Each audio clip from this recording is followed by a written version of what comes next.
what I shall discover, actually preaching it as opposed, or at least reading it, as opposed to just sitting at home reading it as a book. Yes, absolutely. It'd be fascinating. Absolutely.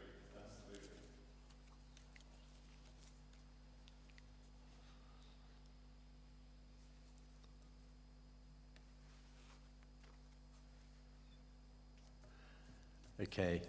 Well, hello everyone. My name's Christopher Herbert. I'm the retired Bishop of St. Albans, and I'm now about to preach in St. Peter's Church in Frimley.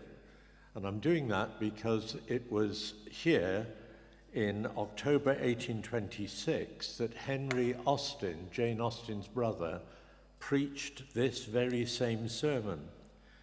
And obviously it went down well because it was then printed, and this is what he wrote on the printed edition.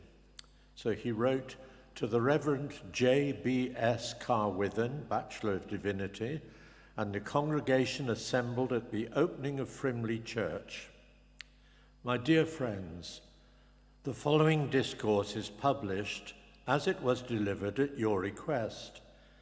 It is very gratifying to me that the result of it has answered your expectations, and I have only to wish that my readers, if any read it, may partake of that liberal and indulgent feeling which animated those who heard it. With the sincerest prayer for your temporal and eternal welfare, I am your faithful and obliged friend, H.T. Austin, Farnham, October the 31st, 1826.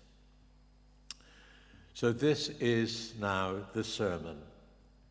Exodus chapter 25, verse 8. Let them make me a sanctuary, that I may dwell amongst them. It has been justly observed by a very eloquent writer and a very pious man that where many think alike, they must be right. The testimony of concurrent feelings is never to be lightly regarded. Therefore, if revelation had not spoken so decisively on the subject, we might rest the cause of public worship on early and general usage. We might rest it on the immemorial practices of those nations who, knowing not the true God, were in religious matters a law unto themselves. We are borne out in this by the voice of history. No penury of religious rites, no paucity of places set apart for the periodical celebration of them marks any nation of whom we retain record or report.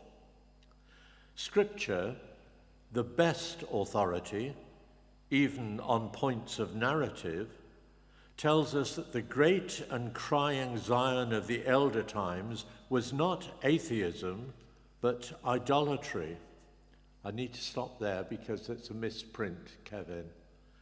So if I go back to Scripture, the best authority, is that all right?